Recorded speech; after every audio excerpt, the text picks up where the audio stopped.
Hi guys, welcome back to financial step. आज हम बात करेंगे 1 लाख रुपए का आप लमसम अमाउंट इन्वेस्ट करके कैसे आप 62-63 लाख का अपने लिए कॉर्पस तैयार कर सकते हैं, वो भी लो रिस्क में। लार्ज कैप से थोड़ा ज़्यादा रिस्क होगा और HDFC का फंड है और काफ़ी शानदार फंड है। ये आपको अच्छा रिटर्न निकाल के दे रहा है। अभी अपने इन्वेस्टर को ऑल टाइम की रिटर्न की बात करो तो 26.35% का रिटर्न है। तो आपको अच्छा मौका है। इसकी नेट्स भी अभी 19 रुपये की मिल रही है, तो आप लॉन्ग टर्म में इसका बेनिफिट ले सकते हो। तो चलिए वीडियो को शुरू करते हैं। वीडियो को शुरू करने से पहले आपसे रिक्वेस्ट है, चैनल पर पहली बार आए हैं तो चैनल को सब्सक्राइब और वीडियो को लाइक शेयर और जरूर करते हैं। इस फंड की 6 महीने की रिटर्न की बात करें तो 14.24 है। 1 साल की रिटर्न की बात करो तो 42.14 और ऑल टाइम की रिटर्न की बात करो तो 26.35% का रिटर्न है। ये 2021 में नवंबर में फंड आया था, तो अभी नया फंड है और इसकी नेट्स भी अभी 19 रुपये 61 पैसे की है। तो आप इसमें अपना इन्वेस्टमेंट करके आप काफ़ी सारा यूनिट इकट्ठा कर सकते हो, जो लॉन्ग टर्म में आपको इसको ज़्यादा बेनिफिट देखने को मिलेगा।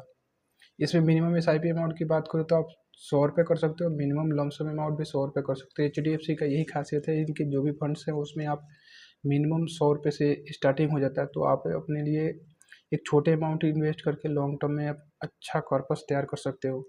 इसकी फंड साइज़ की बात करें तो 17,941 करोड़ का फंड साइज है, जो कि काफ़ी बड़ा फंड साइज है, आप देख सकते हो। और HDFC की ब्रांड है, तो म्यूचुअल फंड में SBI के बाद HDFC का ही नाम आता है, तो एक बहुत बड़ा ब्रांड है।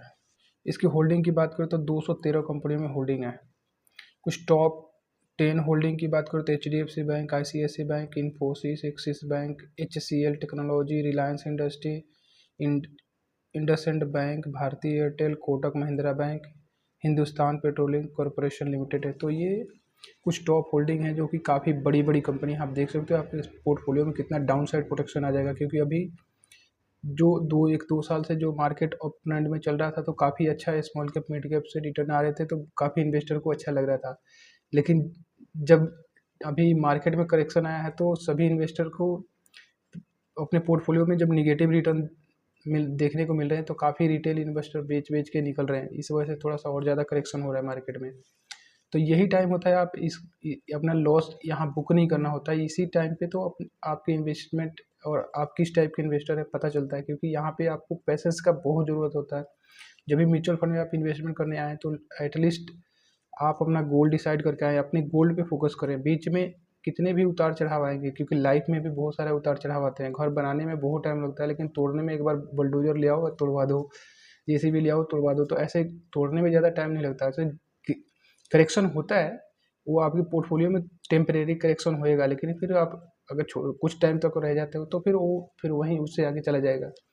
ऐसा मैं क्यों कह रहा हूँ, क्योंकि आप कोई भी मार्केट से सामान लेने जाते हो, क्या 10 साल 5 साल बाद वो सामान का वैल्यू वही रहेगा जो आप 10 साल पहले खरीदे थे? नहीं रह सकता ना, पॉसिबल ही नहीं है।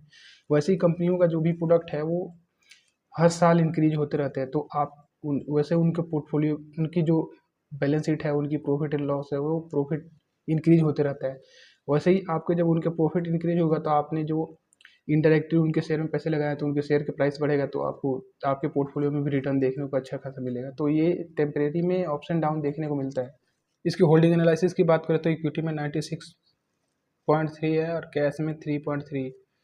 इक्विटी सेक्टर लोकेशन की बात करें तो फाइनेंशियल में भी है, other, technology, automobiles, capital, energy, health services, construction. Almost इन्होंने सारी कैटेगरी कवर कर रखा है, जो कि आपको अच्छा रिटर्न देने की पोटेंशियल है इनमें। इसकी एक्सपेंस रेशियो की बात करें तो 0.59 है, जो कि एक्सपेंस रेशियो हमें जो AMC चार्ज करती है ये फंड को मैनेज करने के लिए। अगर 1 साल से पहले निकालते हो तो 20% का शॉर्ट टर्म कैपिटल गेन देना पड़ेगा, और 1 साल के बाद निकालते हो तो 1,25,000 से ऊपर का जो गेन होगा, आपको उस पर 12.5% का long term capital gain tax देना पड़ेगा। और इस फंड की बात करें तो HDFC मल्टी कैप फंड है। मल्टी कैप फंड क्या होता है कि फंड मैनेजर अपने पास large cap, mid cap, small cap, इन तीनों कैटेगरी में इन्वेस्ट करता है।